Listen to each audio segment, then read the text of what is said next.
மொய் வைக்கிறதும் வாங்குறதும் ஒரு மனுஷனை பார்த்தீங்கன்னா கடனாளி, 2 பேரையுமே கடனாளி தான் ஆக்குது. ஆக்சுவலாக மொய் வாங்குறது தப்பு அப்படின்னு சொல்கிறீங்க. இந்த மொய் அப்படின்றது வந்து 2 பேருக்கு தான் வேறுபாடாக தெரியுது. அது யாருன்னு சொல்லவா? ஒன்று பணக்காரனுக்கு அது வந்து பெருசாக தெரியாது. மொய்ன்றது அவனுக்கு வந்து தேவையில்லை. ஏன்னா அவனே கோடிக்கணக்கில் ஒரு பிஸ்னஸை பண்ணி அவன் சம்பாரிச்சிக்கிட்டு இருப்பான். கோடிக்கணக்கில் லட்சக்கணக்கில் அவனுக்கு வருமானம் வந்துட்டுருக்கும்.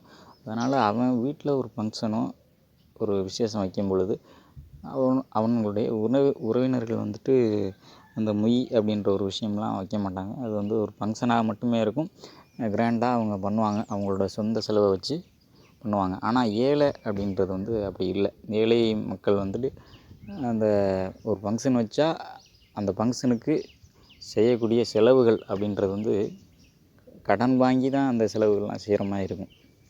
அந்த கடனை வாங்குகிற ஒரு தைரியமே அந்த மொய் வைப்பாங்க.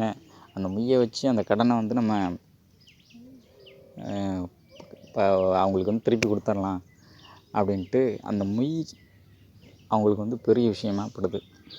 அந்த மொய்யை வச்சு ஒரு பிஸ்னஸ் ஆரம்பிக்கிறதா இருக்கட்டும், ஒரு வீடு கட்டுறதா இருக்கட்டும், ஒரு ஒரு தொழிலில் ஒரு ஒரு வேலைக்கு தேவைப்படக்கூடிய அந்த வருமானங்களை அந்த மொய்ன்ற ஒரு விஷயம் அவங்களுக்கு தருது. அப்படி பார்க்கும் பொழுது அந்த மொய்ன்றது அவங்களுக்கு வந்து ஒரு பெரிய விஷயம்.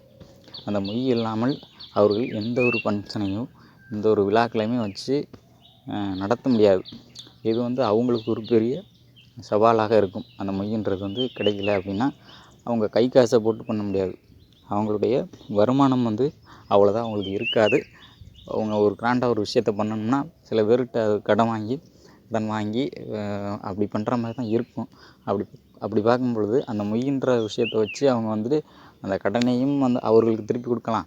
அதை வச்சு லைஃப்பில் வந்து அவங்க எதை வந்து ஒரு லைஃப்பில் வந்து எதிர்பார்க்கக்கூடிய விஷயங்களை அந்த மொய்ன்ற விஷயத்தை வச்சு அவங்க வந்து அவங்களுடைய வாழ்க்கையை வந்து பூர்த்தி செஞ்சுக்கிறாங்க. அப்படின்ற பார்க்கையில் இந்த மொய்ன்றது அவங்களுக்கு வந்து பெரிய விஷயம்.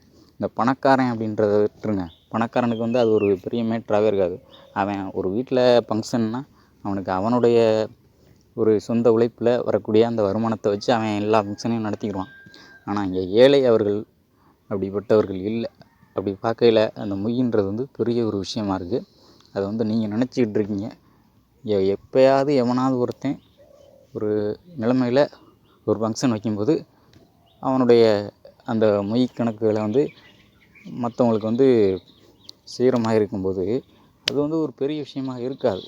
இன்றைய கிராமங்களில் வந்துட்டு அது ஒரு பெரிய விஷயமாக பார்க்கப்படலை. இது உங்களுக்கு வேணால் வந்துட்டு ஒரு இழிவாகவும் ஒரு கேவலமாகவும் இருக்கலாமே தவிர ஏழைகளுக்கு அது பெரிய ஒரு விஷயமாக தான் பார்க்கப்படுது. அப்படி பார்க்கையில் ஏழையும் பணக்காரனையும் வச்சு பார்த்து இந்த விஷயத்தை வந்து முடிவு பண்ணுறது வந்து மிக முறையான ஒரு